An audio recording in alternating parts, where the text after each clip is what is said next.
नमस्कार साथियों, मेरा नाम सुनील कुमार है। यूपी पीसीएस परीक्षा 2018 में मेरी 75 रैंक आई है और इसी के साथ मुझे डिप्टी एसपी का पद प्राप्त हुआ है। आज डेली नॉलेज ट्रैक के इस प्लेटफॉर्म के माध्यम से मैं अपने कुछ अनुभव आपके साथ शेयर करने के लिए उपस्थित हुआ हूं। अगर इससे किसी एक व्यक्ति को भी कुछ भी फ़ायदा हो जाता है तो मैं अपने उद्देश्य में अपने आप को सफल मानूंगा। सबसे पहले शुरुआत करते हैं परिचय की। तो जैसा कि मेरा नाम सुनील कुमार है, मैं एक सामान्य परिवार से बिलोंग करता हूं। मेरे पिताजी मुंबई में रहते हैं और कपड़े में प्रेस करने का काम करते हैं। बहुत ही साधारण परिवार से संबंधित हूं मैं। बात इस परीक्षा की करें तो इस परीक्षा में 3 चरण होते हैं, जैसे आप लोगों को मालूम है, प्रीलिम्स, मेंस और इंटरव्यू। इन तीनों चरणों में मैंने क्या क्या अपनी स्ट्रेटजी अपनाई, इन सबको मैं आपके साथ शेयर कर रहा हूँ। सबसे पहले बात की जाए प्रीलिम्स की, तो इसके लिए मैंने क्या किया कि यूपी पीसीएस के जो प्रीवियस ईयर्स के पेपर थे, इन सबको मैंने हमेशा अपने टेबल पे रखा और क्वेश्चंस को बार बार देखा, बार बार एनालाइज़ किया। दूसरी चीज़, जो सिलेबस की बात है, सिलेबस हमको किसी भी एग्ज़ाम का, चाहे यूपी पीसीएस हो चाहे यूपीएससी हो, इसका सिलेबस हमको पूरी तरह से पता होना चाहिए।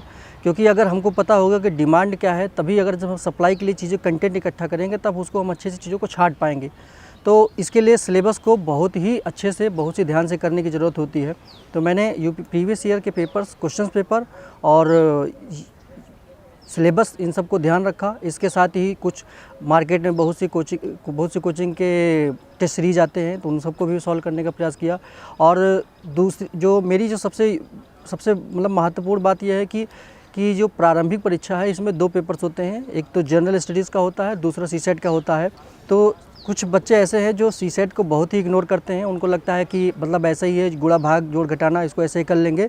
लेकिन मेरा पर्सनल अनुभव है, क्योंकि इसमें कई बार मैं असफल हुआ हूं, तो मेरा पहला ये अनुभव है कि सीसेट को हल्के में नहीं लेना है। इसके लिए प्रॉपर जो भी जितना हम जीएस पे काम करते हैं, अपने हिसाब से उसको हम यहाँ पे बैलेंस करना चाहिए कि जो भी हमारी जो उसमें सीसेट में कमियां हैं, सही समय पे हम चीज़ों को उसको कर पा रहे हैं कि नहीं, पूरे सिलेबस को कंप्लीट कर पा रहे हैं नहीं। क्योंकि उसमें अगर हम फेल होते हैं तो हमारा सिर्फ एक पेपर नहीं ख़राब होता है, बल्कि पूरा 1 साल ख़राब होता है। तो हमें बैलेंस बना के चलना है फर्स्ट पेपर और सेकंड पेपर को। फिर उसके बाद जब हम परीक्षा हॉल में जाते हैं तो परीक्षा हॉल में हमें अपने हिसाब से स्ट्रेटजी पे काम करना है। कि जैसे बहुत से होते हैं कि जिनकी एफिशिएंसी बहुत ही अच्छी होती है। अगर वो 150 क्वेश्चन में अगर 100 क्वेश्चन को अटेम्प्ट करते हैं तो उनका लगभग 80 या 90 तक सही हो जाता है। लेकिन जैसे मेरा क्या है कि मेरी एफिशिएंसी इतनी अच्छी नहीं है, तो मुझे मैक्सिमम अटेम्प्ट लेने पड़ते हैं। तो ये आपकी इंडिविजुअल स्ट्रेटजी होनी चाहिए कि आप कितना अटेम्प्ट ले रहे हैं और उसमें कितने क्वेश्चंस आप सही कर रहे हैं। आप ये स्ट्रेटजी को पहले से डेवलप कीजिए अपने क्वेश्चंस प्रैक्टिस के माध्यम से, पढ़ाई के क्रम में जो भी आप अभ्यास करें उसके माध्यम से।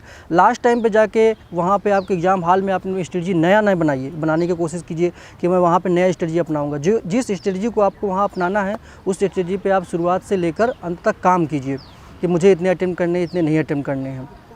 ये तो बात रही प्रीलिम्स की।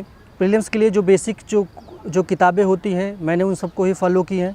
ज़्यादा मेरा एक अलग अनुभव रहा है कि जो बहुत से लोग, जो टॉपर्स, बहुत से लोग बोलते हैं कि एनसीईआरटी 6th क्लास करनी चाहिए। तो मेरे हिसाब से मैंने तो उसको नहीं किया, क्योंकि मैं कोचिंग में अपना एडमिशन लिया था। तो उसके जो क्लास में पढ़ाई जाती थी चीज़ें, उसको मैं बखूबी क्लास नोट्स करता था। चीज़ों को जो भी मटेरियल मिलता था उसको अच्छे से पढ़ता था। एनसीईआरटी कुछ चीज़ें पढ़ने पड़ी, जैसे कि हिस्ट्री के लिए मैंने एंशिएंट और मिडिवल ही पढ़ी थी। ज्योग्राफी के लिए 11th-12th की केवल 2 बुक आती है, वो पढ़ी थी। और पॉलिटी के लिए मैंने लक्ष्मीकांत के साथ जो राज्य व्यवस्था की 2 किताबें आती हैं, जिसमें बेसिक चीज़ें होती हैं कि लोकतंत्र का मतलब क्या है, समता का मतलब क्या है, समानता का मतलब क्या है, धर्मनिरपेक्षता क्या है। ये सब बेसिक 2 किताबें आती हैं, उसको मैंने पढ़ा था। एक इकोनॉमिक्स के लिए एक छोटी सी पतली सी किताब आती है, जिसमें बहुत सी बिल्कुल बेसिक चीज़ें जानकारी होती है। क्योंकि मेरा बैकग्राउंड आर्ट से था नहीं, मैं इंजीनियरिंग या टेक्निकल बैकग्राउंड से था, तो मुझे शुरुआती दौर में कुछ चीज़ें थी जिसको जानने की मुझे ज़रूरत थी। तो बेसिक शब्दावलियों के लिए मैंने इन एनसीईआरटीज़ को पढ़ा। तो आप भी जो बेसिक किताबें हैं उन सबको फॉलो करके, और जिनमें आप कंफर्टेबल हो, अपने हिसाब से अपनी स्ट्रेटजी को देख सकते हैं कि आपको एनसीईआरटी पढ़ना है या नहीं पढ़ना है। मेन फंडा है कि आपके कॉन्सेप्ट क्लियर होने चाहिए। इसके लिए क्या, आप जब तक प्रीवियस ईयर के पेपर्स देखेंगे, टेस्ट सीरीज सॉल्व करेंगे, आपको खुद ही पता चल जाएगा कि हमको कहाँ लैग कर रहे हैं, या कहाँ हमारे कॉन्सेप्ट की गलती है, या कहाँ हम क्वेश्चंस को अटेम्प्ट करते समय ह्यूमन एरर कर देते हैं। कई बार गोला जो वहाँ पे जो बबल्स होते हैं उसको गोला करने में समस्या हो जाती है। तो इन सब की प्रैक्टिस हम वहाँ पे करके जाएँ कि कई बार ह्यूमन एरर के चलते हमारे वहाँ पे 4-5 क्वेश्चन गोला भरने में गलत हो जाते हैं, जिसके लिए कई बार ऐसी परीक्षा 1-1, 2-2 नंबर की होती है, तो एक छोटी सी ह्यूमन एरर भी आपके लिए पूरा साल ख़राब कर सकती है। तो प्रीलिम्स में ये मोटी-मोटी बातें, इन सब का ध्यान रखना है। जो बेसिक किताबें हैं, बहुत से लोगों ने वो जो बताई हैं, उन सबको फॉलो करना है, अपने हिसाब से देख लीजिए कौन सी आपके लिए बेस्ट किताबें हैं। बात करते हैं मेंस की, तो मेंस के स्तर पे इसमें काफ़ी पेपर्स होते हैं और इसमें आपको एनालिटिकल अप्रोच और जो आंसर राइटिंग प्रैक्टिस है और जो आपका जो टाइम मैनेजमेंट है वो वहाँ पे काम आता है। तो सबसे पहले अगर बात करें सामान्य हिंदी की, तो यूपी पीसीएस की जो परीक्षा है इसमें सामान्य हिंदी के आपके मार्क्स जुड़ते हैं, जो कि आपके रैंक को डिसाइड करने में बहुत ही महत्वपूर्ण भूमिका निभाते हैं। तो सामान्य हिंदी के पेपर्स को ऐसे इग्नोर नहीं करना है। उसके लिए प्रॉपर आप स्ट्रेटजी बनाइए। पूरी जो भी सिलेबस है, सिलेबस की एक चीज़ें जो भी लिखी हुई हो, चाहे वो विलोम सब, चाहे वो मुहावरे हों, चाहे लोकोक्तियाँ हों, चाहे वो प्रत्यय या उपसर्ग हों, इन सबको प्रॉपर तरीके से कवर करना है। इसके लिए मार्केट में बहुत सी किताबें उपलब्ध हैं, या अपने सीनियर से आप पूछ सकते हैं, जो भी चीज़ें में आप कंफर्ट हो। जैसे मेरे लिए क्या था, मेरे पास समय बहुत ज़्यादा था नहीं सामान्य हिंदी के लिए, तो और हिंदी साहित्य मेरा ऑप्शनल सब्जेक्ट भी रहा है, तो मुझे ज़्यादा हिंदी में समस्या नहीं हुई। मैंने केवल प्रीवियस ईयर के पेपर्स की एक छोटी सी पतली सी किताब आती है, केवल उसको ही पढ़ाई किया और उसमें से मैंने ज़्यादातर चीज़ें कवर कर ली। केवल मेरे मुहावरे में केवल दो मुहावरे में नहीं कर पाया बस। तो मुझे लगता है कम समय में, मतलब मिनिमम टाइम में मैक्सिमम जो आउटपुट मुझे उस किताब से मिला, तो मैंने उसको अपनाया। आप अपने हिसाब से देख लीजिएगा कि इसमें आप कंफर्टेबल हैं। बात की जाए निबंध की, तो निबंध के लिए, क्योंकि यूपीएससी में मैं निबंध काफ़ी लिख चुका था, वहाँ पे 1200 शब्द होते हैं, यहाँ पे लगभग 600-700 के आसपास आपको लिखना होता है। तो निबंध की जो बेसिक जो मूल संकल्पना है उसमें होता है आपके विचार बहुत ही महत्वपूर्ण होते हैं। विचारों के लिए क्या है कि आप किसी एक किताब से, या कई बार ऐसा होता है कि परीक्षा के दौरान 1-2 महीने के पहले कुछ किताबें आ जाती हैं, कुछ स्टूडेंट्स क्या करते हैं उसको रटने का प्रयास करते हैं, उससे आप सिर्फ कंटेंट इकट्ठा कर सकते हैं। आप अपने कॉन्सेप्ट को या अपने विचार को वहाँ पर आप प्रस्तुत नहीं कर सकते, या जो परीक्षा के वो आपके विचारों से हो सकता है मैच ना करे। तो इसके लिए क्या है कि आप बेसिक जो मूल संकल्पना है जो निबंध की, उसके लिए क्या है कि आप अच्छे से पहले कोई भी टॉपिक वहाँ पे जब भी आप सिलेक्ट करिए, तो पहले से देखिए कि आप उसमें कितना ज़्यादा कंफर्टेबल हैं, कितना ज़्यादा चीज़ें आप वहाँ पे लिख सकते हैं और कितना बेसिक वहाँ पे रह सकते हैं। क्योंकि कई बार ऐसा होता है कि हम निबंध ऐसा सिलेक्ट कर लेते हैं जिसको लगता है कि ये बहुत ही बियॉन्ड टॉपिक है और इसमें हम कुछ एक्स्ट्रा कर देंगे। कई बार ऐसा होता है कुछ एक्स्ट्रा करने के चक्कर में हम सामान्य से इतर करने का प्रयास करते हैं और वो हमारे लिए घातक हो सकता है। तो सबसे पहले आप अपने कंफर्टेबल लेवल को देखिए कि कौन से निबंध को सिलेक्ट करने में आप कंफर्टेबल हैं। जैसे कि मेरे लिए क्या था कि साहित्य का मैं विद्यार्थी रहा हूँ, तो मेरे लिए पहला पेपर मैंने पहले से शुरू तय कर रखा था कि पहला जो निबंध लिखूँगा मैं साहित्य पे ही लिखूँगा। ये मेरी पहले से स्ट्रेटजी थी। तो आप अपने हिसाब से देख लीजिए आप किस में कंफर्टेबल हैं, किस टॉपिक को चुनने में आप ज़्यादा सहज हैं, ज़्यादा अच्छे तरीके से लिख सकते हैं। दूसरी बात कि निबंध के लिए क्या है कि निबंध आपके विचारों की उन्मुक्त उड़ान है। इसमें आप जो भी विचार प्रस्तुत करते हैं, परीक्षा को कई बार ऐसा होता है, कई बार हम बहुत ही ज़्यादा कॉन्फिडेंट रहते हैं, लगता है कि हमने इतना बियॉन्ड निबंध लिख दिया है कि हम बहुत ही अच्छा मतलब परफॉर्मेंस रहेगा, बहुत अच्छा नंबर रहेगा। लेकिन ये अपने कॉन्फिडेंस में नहीं डिपेंड करता, ये डिपेंड करता है कि सामने वाले को आपके जो विचार हो मैच किए कि नहीं किए। तो उसके लिए क्या है कि बहुत ज़्यादा बियॉन्ड चीज़ें करने की ज़रूरत है नहीं, बेसिक चीज़ों पर रहिए, मूल संकल्पनाओं पर ध्यान दीजिए। तो इसके लिए क्या मैंने कुछ एक्स्ट्रा चीज़ें की हैं, जैसे कि मैं साहित्य का विद्यार्थी रहा हूँ, तो उसके लिए मैंने कुछ कोटेशंस, जैसे कि महात्मा गांधी ने शिक्षा पे क्या बोला, या जो गरीबी है उसके विषय में कोई क्या बोल रहा है, किसी विद्वान ने लोकतंत्र के बारे में कुछ कहा है, महिलाओं के संबंध में कुछ कहा है, या हमारे विदेश नीति के संदर्भ में कुछ कहा है। तो मैं हर टॉपिक पे एक दो कोटेशंस अच्छे से मतलब लिख लिया था, ताकि मेरी स्ट्रेटजी थी कि मैं कोटेशन से शुरू करता था और अपने जितने भी डायमेंशन उसको कवर करते हुए लास्ट में किसी कोटेशन के साथ उसको कंक्लूड करता था। तो मेरी ये निबंध की स्ट्रेटजी रही है। निबंध कभी भी जो जनरली लोग करते हैं कि रट के लिखने का प्रयास करते हैं, ऐसा बिल्कुल नहीं कीजिए। निबंध के लिए पूरा प्रॉपर एक स्ट्रेटजी बनाइए।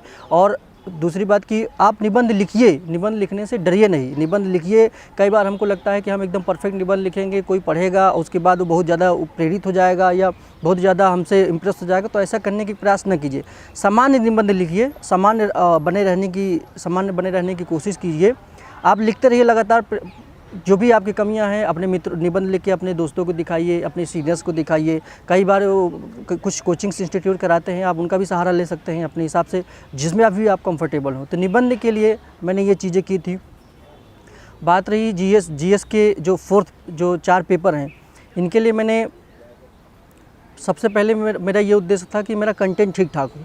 जैसे कि मेरा स्ट्रेंथ रहा है कि मेरा क्वेश्चन यूपीएससी में छूटता, यूपीएससी हो या चाहे पीसीएस हो, मेंस परीक्षा में मेरा क्वेश्चन छूटता नहीं है। मैं किसी तरीके से उसको मैनेज कर लेता हूँ, लिख लेता हूँ, मेरी स्पीड ठीक ठाक है। तो मुझे लगा, मैंने इस स्टैंड में किया कि मेरी स्पीड अगर ठीक है तो मैं अपने कंटेंट पे ध्यान दूँ। तो मैंने अपने कंटेंट पे ध्यान दिया। कंटेंट पे ध्यान देने के लिए बहुत से लोग बहुत सी चीज़ें करते हैं, लेकिन मैंने अपने अनुभव से सीखा कि भाई मुझे कंटेंट में इन सेगमेंट्स पे काम करना है। तो इसके लिए सबसे पहले यूपी पीसीएस के जो सिलेबस है उसको मैंने देखा। तो इससे पहले यूपी पीसीएस 2018 की जो परीक्षा है वो पहली बार हो रही थी यूपीएससी के पैटर्न पे। तो मैंने अपने सीनियर से बात की, कुछ टीचर से बात की, तो उन्होंने अपना अनुभव बताया कि देखो ये यूपी पीसीएस की जो परीक्षा है यूपीएससी के पहले पैटर्न पे हो रही है। तो आप ऐसा कीजिए कि जो बेसिक टर्मिनोलॉजीज़ है पूरे सिलेबस को कवर कर लीजिए। जैसे कि एक उदाहरण के तौर पे, जैसे जो पर्यावरण प्रभाव जो आकलन है, EIA जो कॉन्सेप्ट है, कई बार इसको लोग इग्नोर कर देते हैं। या ADR हो कि वैकल्पिक समाधान जो निवारण है, ये तंत्र प्रणाली है, इन सब को लोग इग्नोर करते हैं। तो मैंने क्या किया, जो भी जितने भी सिलेबस के टॉपिक्स हैं उन सब पे मैंने क्या काम किया कि कुछ भी मतलब अगर आ जाए तो मेरे पास कुछ ऐसा 50 शब्द 60 शब्द मिनिमम रहे, जिसके लिए अगर आपदा के दौरान भी अगर मुझे पास कुछ नहीं आता तो कम से कम 50-60 शब्द में लिखने की स्थिति में रहूं।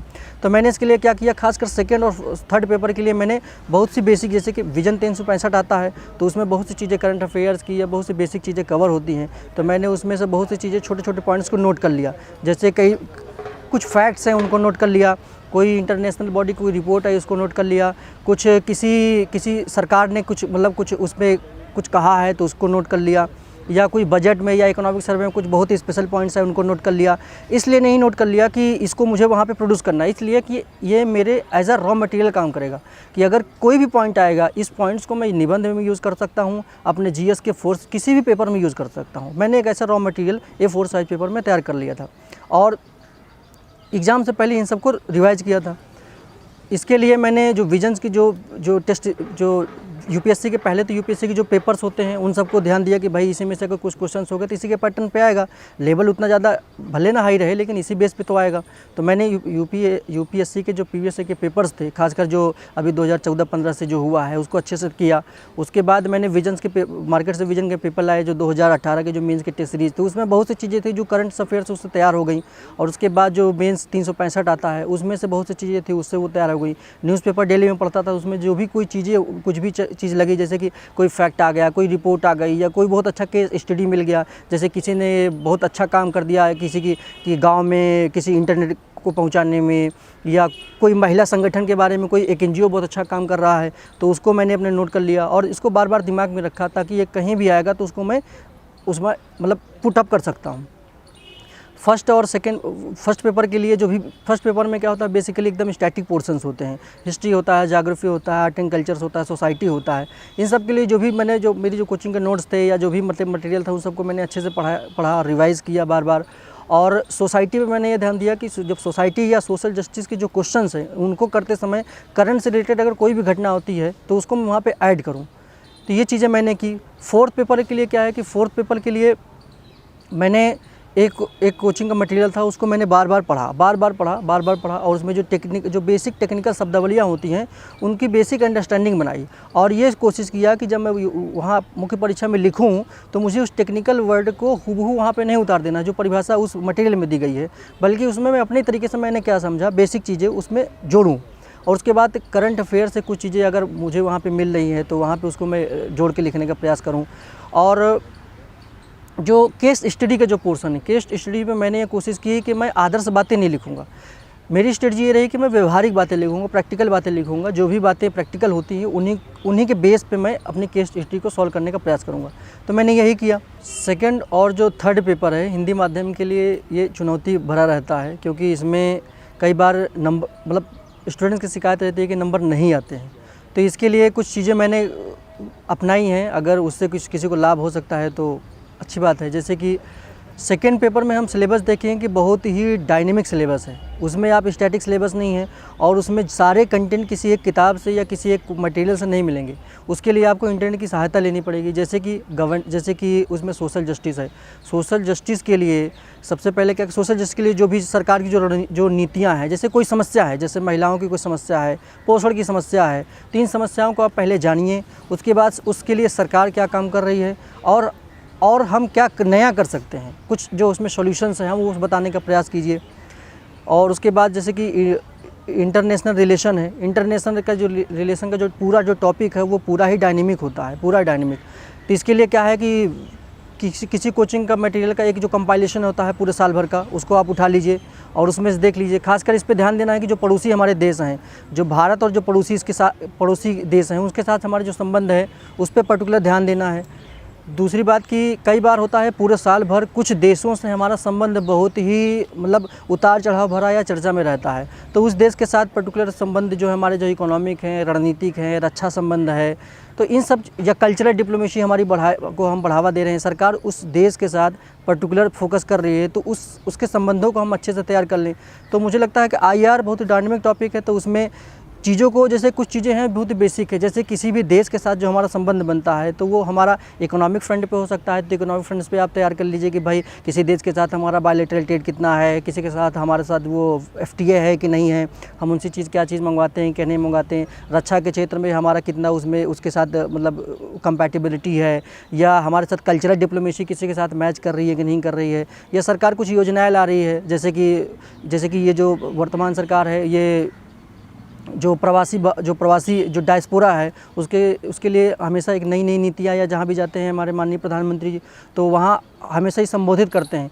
तो डायस्पोरा से रिलेटेड कोई भी जो नीतियाँ हैं या जो भी चर्चा में चीज़ें चल रही हैं उन सबको आप पर्टिकुलर एक जगह इकट्ठा कर लीजिए, ताकि मेंस के 2-3 दिन पहले जब आप उन सब चीज़ों को रिवाइज कर सकें और जो उससे भी रिलेटेड कोई क्वेश्चन आए तो उसको आप डील कर सकें। कई बार 2-3 जो टॉपिक्स हैं, 2-3 संबंध है देशों से मिला के पूछ लिया जाता है, जैसे कि इंडिया, चाइना, पाकिस्तान, सेपेक पे जैसा पूछा जाता है। तो इन सब चीज़ों को आप कंपेरेटिवली अपने आप तैयार करने के प्रयास कीजिए। इसके लिए छोटे-छोटे शॉर्ट नोट्स बना लीजिए, जैसे कि आप वहाँ पे कोट कर सकें, जैसे कि आप दोनों देशों के बीच क्या व्यापार होता है, तो उसके लिए आप जब तक कुछ फैक्ट नहीं देंगे, कुछ फिगर्स नहीं देंगे तो आपकी बातों में प्रामाणिकता नहीं रहेगी। तो आप कोशिश कीजिए कि आप जो बात कह रहे हैं उसमें प्रामाणिकता रहे। इसके लिए फैक्ट्स, कुछ रिपोर्ट्स या कुछ भी चीज़ें जो आती हैं उसमें आप वहाँ पे कोट कर सकते हैं। और थर्ड पेपर की बात की जाए तो थर्ड पेपर में इकोनॉमिक्स होता है। इकोनॉमिक्स में क्या है कि ये भी करंट ज़्यादातर करंट का टॉपिक होता है, ये भी किसी एक पर्टिकुलर बुक से आप नहीं कर सकते हैं। इसके लिए जो भी आप करंट अफेयर्स की मैगजीन्स पढ़ रहे हैं उसमें छोटे-छोटे पॉइंट्स नोट कर लीजिए, या जो इकोनॉमिक्स में जितने भी टॉपिक्स हैं, जैसे कि पीडीएस की समस्या है, या या जो और भी जितने भी टॉपिक्स हैं उन सब टॉपिक्स पे आप छोटे-छोटे पॉइंट्स बना लीजिए कि मिनिमम 50 शब्द कि आप किसी भी चीज़ पे लिखने के लिए मिनिमम 50 शब्द के लिए तैयार रहें। आपदा प्रबंधन के लिए मैंने क्या किया था कि NDMA की गाइडलाइंस होती है, कोई भी आपदा आती है तो NDMA ज़्यादातर आपदाओं के प्रबंधन कैसे करना है उसके लिए NDMA ने अपने गाइडलाइंस निकाली है। तो मैंने क्या किया, NDMA के गाइडलाइंस को 20 गाइडलाइंस को मैंने लिख लिया, पूरी 20 गाइडलाइंस के मुझे बाय हार्ट 20 गाइडलाइंस याद हों। उसके बाद मैंने क्या किया कि कोई भी पर्टिकुलर अगर वो जैसे कि मान लीजिए कहीं भूकंप आता है या कहीं ज्वालामुखी होता है या कहीं फ्लड प्लेन आ जाता है, तो कुछ पॉइंट्स होते हैं जो बहुत स्पेशल होते हैं। अगर फ्लड प्लेन आ गया है तो उसमें आप भूकंप की स्ट्रेटजी को नहीं अपना सकते, तो उसके लिए आप पर्टिकुलर शुरुआत के 2-4 पॉइंट्स हैं जो फ्लड प्लेन के प्रबंधन के लिए रिलेटेड है, तो उसको वहाँ पे ऐड करते जाओ। बाकी जो कुछ कॉमन स्ट्रेटजी होती है NDMA के नाम से लिख दीजिए। अगर आप NDMA नहीं पूछा गया तब पर भी आप सबसे प्रामाणिक स्ट्रेटजी वही है कि जो उन्होंने जो गाइडलाइंस दी है वही सबसे बेसिक चीज़ है, तो आप उसको लिखिए। तो ये चीज़ें मैंने की थी सेकेंड और थर्ड पेपर के लिए। मेरा ऑप्शनल हिंदी साहित्य रहा है, तो हिंदी साहित्य पे कुछ बेसिक जो स्ट्रेटजी मैंने अपनाई है उसको मैं शेयर करना चाहूँगा। हिंदी साहित्य के लिए मैंने क्या किया, जो भी मेरे पास मटेरियल था पूरे सिलेबस को मैंने अच्छे से पढ़ा और बार-बार जो बुकलेट्स और क्लास नोट्स को बार-बार रिवाइज़ किया, ताकि कोई भी कवि है या कोई भी रचनाकार है उनके पूरे बेसिक जो थीम है मेरे दिमाग में मतलब बन जाए। भाषा खंड के लिए मैंने छोटे-छोटे टॉपिक्स के छोटे-छोटे शॉर्ट नोट्स बना लिए और हर पॉइंट पे 20 मतलब हर टॉपिक पे 20 पॉइंट्स, 10 पॉइंट, ताकि इतना ज़्यादा बना के रखूँगा तो वहाँ पे 5-6 पॉइंट्स वहाँ पे क्लिक कर जाएंगे तो उससे वहाँ पे काम चल जाएगा। तो मैंने हिंदी साहित्य के लिए ये सब चीज़ें की थी और एक कुछ टेस्ट सीरीज़ भी 2-4 टेस्ट भी मैंने दिए थे, ताकि हिंदी साहित्य मेरा ये पहली बार ऑप्शनल था तो मुझे ज़्यादा आइडिया था नहीं, तो उसके लिए मैंने गाइडेंस लिया था। अब बात करें आंसर प्रैक्टिस की, तो आंसर प्रैक्टिस के लिए क्या है कि एक अच्छा उत्तर लिखने के लिए सब बोलते हैं कि एक अच्छा उत्तर लिखिए, लेकिन एक अच्छा उत्तर लिखने के लिए आपके पास बैकग्राउंड में कुछ कंटेंट होने चाहिए। तो उस पर मैं बात करना चाहूँगा। कंटेंट के लिए सबसे पहले क्या है कि आप प्रीलिम्स के स्तर पे या मेंस के स्तर को दोनों को इंटीग्रेट करके चलिए। प्रीलिम्स और मेंस से बहुत ज़्यादा अंतर नहीं है। प्रीलिम्स में कुछ फैक्ट्स पूछे जाते हैं, अगर वो फैक्ट्स आपको याद हैं तो आप उसको मेंस के स्तर पे भी यूज़ कर सकते हैं और उसको वहाँ पे इंटरव्यू भी उस पॉइंट्स को बता सकते हैं या निबंध में भी कोट कर सकते हैं। तो जैसे कोई भी टेस्ट सीरीज़ कीजिए या बेसिक जो प्रीवियस के क्वेश्चन पेपर होते हैं, कुछ पॉइंट्स होते हैं जो कि बहुत ही बेसिक होते हैं, जो क्वेश्चन में पूछे जाने की जो प्रायिकता है वो बहुत ज़्यादा होती है। तो उनको एक 4 साइज पेपर में बिल्कुल शॉर्ट में नोट कर लीजिए, एकदम संकेत मात्र का। वो नोट्स केवल आपका है, केवल आपको ही समझ में आना चाहिए, किसी और को समझ में ना आए, क्योंकि बहुत उसमें अचीवमेंट नहीं करना है। बिल्कुल शॉर्ट में लिख लीजिए। जैसे कि मान लीजिए अगर हमको सविनय अवज्ञा आंदोलन पढ़ना है तो हम सविनय अवज्ञा आंदोलन बिल्कुल शॉर्ट में लिखेंगे, सा वी आ लिख दिए, उसके बाद इसमें लिख दिया कि भाई ये किस सन में था। उसके बाद हम लिख दिए इसमें जो बेसिक, जो बिल्कुल बहुत ही बेसिक चीज़ रही महात्मा गांधी से रिलेटेड या उसमें कोई जो समझौता हुआ उससे रिलेटेड 1-2 पॉइंट लिख दिए। जहाँ पे हम देखते हैं प्रीवियस के क्वेश्चन से जब एनालाइज करेंगे और उसमें देखेंगे कहाँ से क्वेश्चन बनता है या कहाँ से हम गलती कर देते हैं, उसी पॉइंट को हम लिख लें वहाँ पे, ताकि जो प्रीलिम्स हो हमारा तो हम उस जो छोटे अपने जो 10 पन्ना जो 20 पन्ने के जो छोटे जो शॉर्ट नोट्स बनाए हैं उनको याद कर ले। तो जो क्वेश्चन आएगा उसको हम डायरेक्टली भले ना आए, लेकिन वो जो पॉइंट्स हमको याद रहेंगे तो उससे वो जो क्वेश्चन है वो एलिमिनेट हो जाएगा। और आजकल किसी भी एग्ज़ाम में 40-50 क्वेश्चन से ज़्यादा किसी को आता नहीं है, ये सब एलिमिनेशन से होता है। तो आप एलिमिनेशन के लिए इन सबको वहाँ पे यूज़ कर सकते हैं। बात मेंस की करें तो मेंस के स्तर पे मैंने क्या किया, जितने भी जो सिलेबस के जो टॉपिक्स हैं, हर टॉपिक को पहले मैंने कोशिश किया कि एक 4 साइज पेपर लूँ और जितना शॉर्ट हो सके, क्योंकि वो नोट्स मुझे ही पढ़ना है, मुझे मार्केट में किसी को देना नहीं है कि मतलब उसको पब्लिश करना है। तो मैंने अपने समझने के लिए बहुत ही बेसिक पॉइंट्स, संकेत में या उतार चढ़ाव, अगर कहीं ऊंचाई ऐसा उतार हो रहा है तो मैंने इसे निशान बना दिया, कहीं घटाव हो रहा है तो मैंने घटाव बना दिया, ताकि मिनिमम शब्द उसमें रहे। बहुत ज़्यादा मुझे उसमें वो चीज़ें करनी नहीं थी। तो बिल्कुल शॉर्ट्स में मैंने पॉइंट्स बना लिए कि भाई अगर पीडीएस आया है तो पीडीएस की क्या समस्या, पीडीएस है क्या, बिल्कुल बेसिक डेफिनेशन पीडीएस की। अगर मुझे याद नहीं है तब कि अगर मुझे आए तो मैं उसको वहाँ पे लिख दूँ कि बेसिक डेफिनेशन पीडीएस की क्या है। उसके बाद पीडीएस में समस्याएं क्या हैं, पीडीएस की चुनौतियां क्या हैं, पीडीएस के लिए क्या कोई कमेटी बनी है जिसने कुछ रिकमेंडेशंस दिए हैं, या अगर रिकमेंडेशंस नहीं भी पूछा जाए तो अगर सुधार की बात की जाए तो 1-2 सुधार मैं उसमें अपना बता सकूँ। तो ये जो बिल्कुल बेसिक पॉइंट्स मैंने बिल्कुल छोटे पॉइंट्स में नोट कर लिए थे, ये किया था। उसके बाद जब आंसर लिखने की बात आती है तो आंसर में बहुत सी चीज़ों को ध्यान रखना होता है। सबसे पहले आंसर में आप वही चीज़ों को लिखेंगे जो आपके पास कंटेंट होगा। उस कंटेंट के लिए क्या है कि आप जो भी मटेरियल्स जो भी शॉर्ट नोट्स बनाए हैं, जो भी आप क्लास नोट्स बनाए हैं, उन्हीं चीज़ों को तो आप वहाँ प्रोड्यूस करेंगे। तो इसके लिए क्या कीजिए, उनको बार रिवाइज कीजिए। और जब लिखने के क्रम में ये कीजिए कि आजकल जो क्वेश्चंस हैं उनको एनालाइज कीजिए कि क्वेश्चंस बहुत ही कम शब्दों में लिखना होता है। तो आप बहुत ज़्यादा पढ़ने के चक्कर में न पड़िए कि बहुत ज़्यादा हम कंटेंट इकट्ठा कर लें या बहुत सी किताबों को पढ़ लें।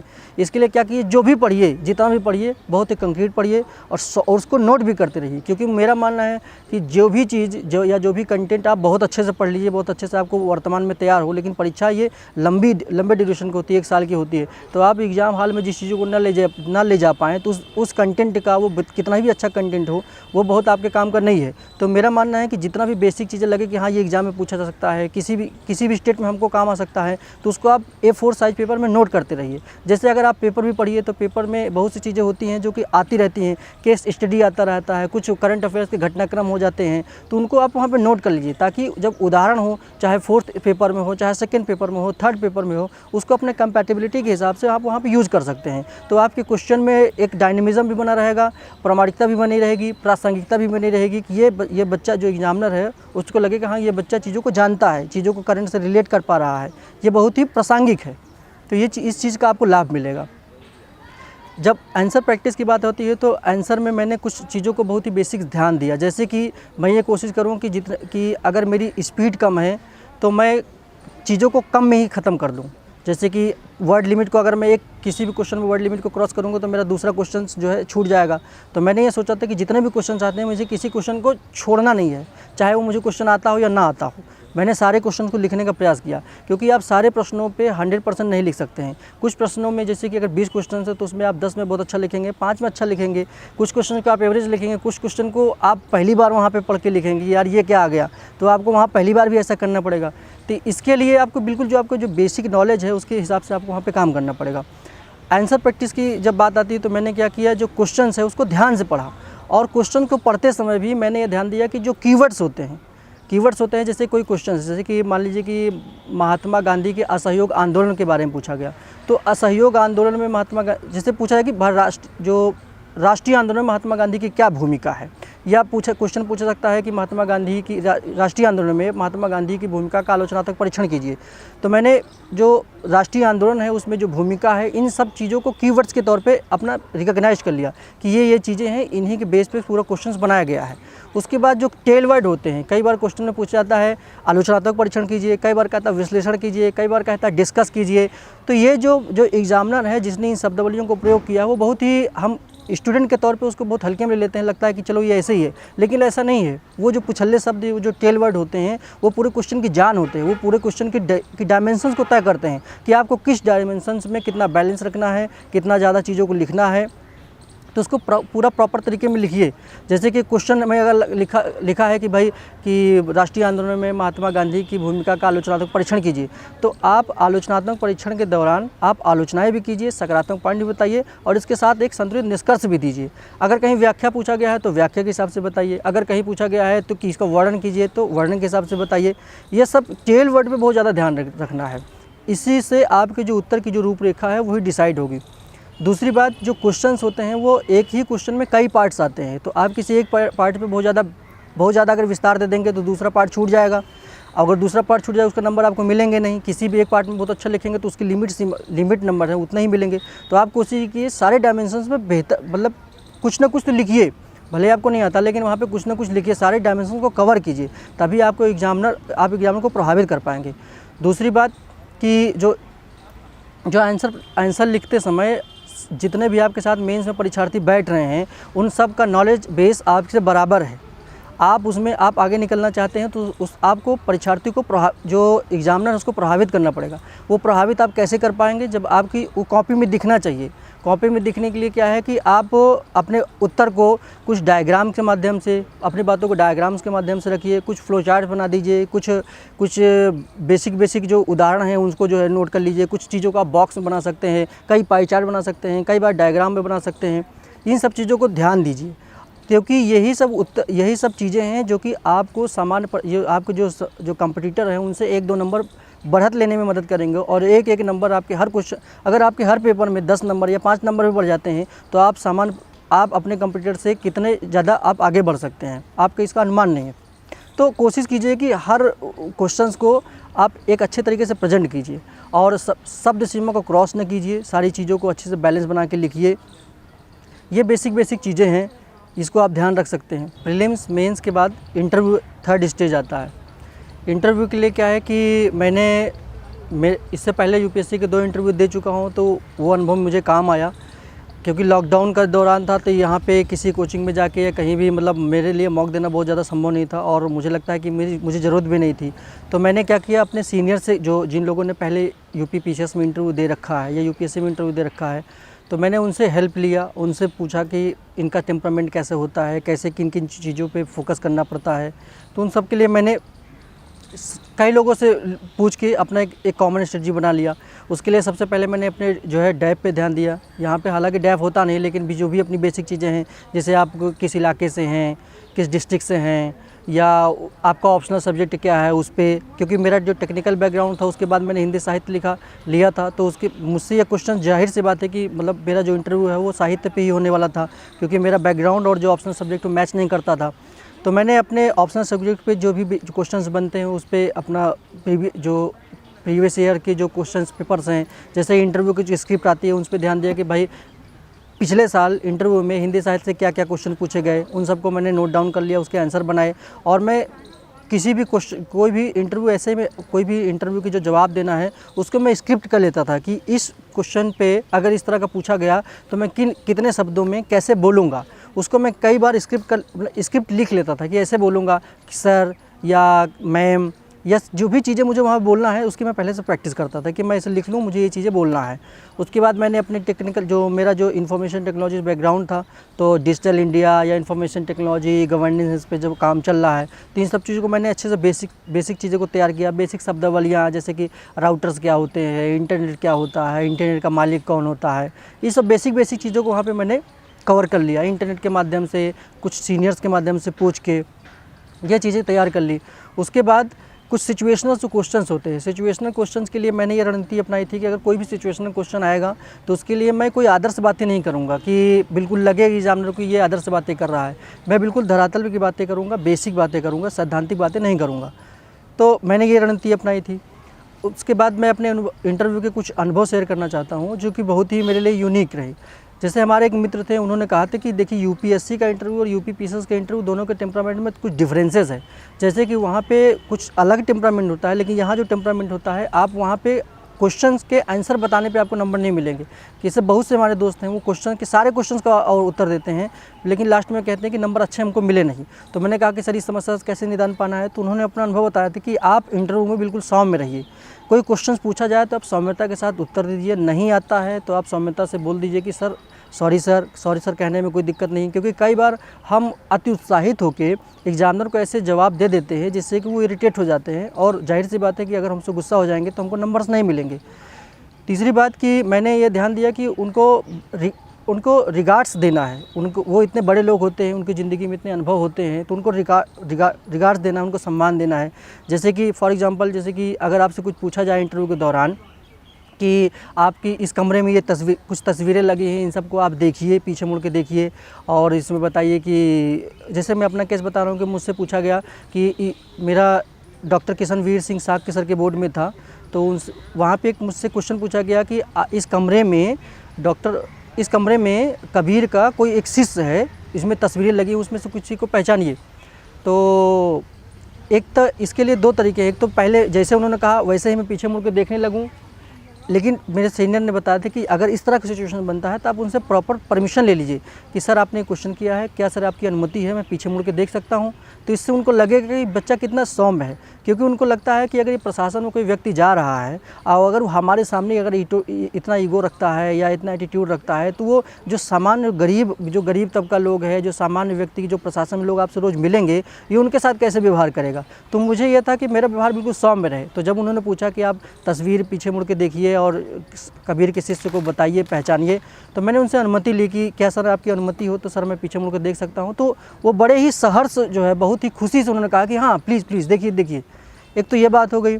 दूसरी बात कि कई बार ऐसा होता है कि इंटरव्यू के दौरान कुछ लोग हमारे उत्तर को चेक करते हैं, कुछ लोग हमारे पर्सनालिटी को चेक करते हैं, लेकिन मेरा जो फोकस है कि मुझे लगता है कि पूरे पर्सनालिटी का चेक है। क्योंकि आपने प्रीलिम्स में आपकी कितनी याद करने की क्षमता है, कितना रटने की क्षमता है, इसको परीक्षण हो गया।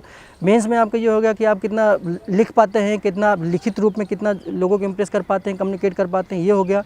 इंटरव्यू आपकी पर्सनालिटी का है कि आप प्रशासन में जाएंगे, कोई गरीब तबका आएगा या जितने डिफरेंट लोगों से आपको कम्युनिकेट करना है, उन सबको लेकर प्रशासन को चलाना है, तो उसमें आप कितना सौम्य रह सकते हैं, उनके समस्याओं के प्रति कितना संवेदनशील रहते हैं।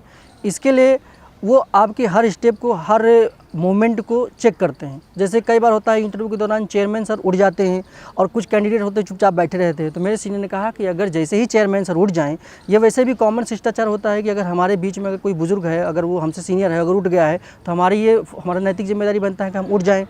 तो इसी तरह है कि जब भी चेयरमैन अगर आपके सामने इंटरव्यू ले रहे हैं और आप चेयरमैन सर उठ गए हैं तो आप भी उठ जाइए। वो भले कहते हैं कि भाई आप बैठ जाइए, उसके बाद आप बैठ जाइए, लेकिन चेयरमैन सर उठ गए, आप बैठे हैं, तो उनको कितना ख़राब लगता है कि बताओ कितना ये प्रशासन में क्या करेगा, हमारी जब इज्जत नहीं कर रहा है। तो ये बहुत ही बेसिक, जो बहुत से लोग बताएंगे कंटेंट वगैरह पे काम तो आप कर लेकिन कुछ अनुभव जो बहुत यूनिक हैं जो मैंने अप्लाई किया, तो मैं आपको बता रहा हूँ। कुछ सीनियर्स थे जिन्होंने मुझे बताया था, तो मैं ये सब बातें आपको बता रहा हूँ। ये इंटरव्यू का स्ट्रेटजी रहा। अब कुल मिला के अगर मैं बात करूं अपने इस जर्नी की, तो मेरी जर्नी काफ़ी लंबी और बहुत संघर्षशील रही। मुझे ये सफलताओं के बीच से एक मिली है कि मैं इस तैयारी में 2014 से हूं और लगातार चाहे यूपीएससी के 2 इंटरव्यू दिए, उसके बाद लगातार मेंस में प्रीलिम्स नहीं हुआ। यूपीपीसीएस के पहली बार मैंने जब मेंस प्रीलिम्स दिया तो उसमें प्रीलिम्स नहीं हुआ था। तो लगातार असफलताएं रहीं, लेकिन असफलताओं से मैं घबराया नहीं। असफलताओं के बीच भी लगा रहा। अपने दोस्त, शिक्षक और जो माता पिता हैं और भी बहुत से लोग हैं जो कि आपके आसपास मोटिवेट करते हैं, उन सब की प्रेरणा से मैं लगा रहा और अंत तक हार नहीं माना, और इसका ही परिणाम रहा कि मैं आपके सामने आज रूबरू हो रहा हूं। तो मेरा यही मानना है कि आपके इस पूरी जर्नी में कई बार ऐसा समय लगेगा कि हमसे नहीं हो पाएगा, लेकिन ऐसा नहीं है। अगर मुझसे हो सकता है तो किसी से भी हो सकता है, और हर इंसान में पोटेंशियल होता है। बस अपने बारी का वेट कीजिए, गिव अप ना कीजिए, लगे रहिए, एक न एक दिन ज़रूर होगा। इसी शुभकामनाओं के साथ थैंक यू।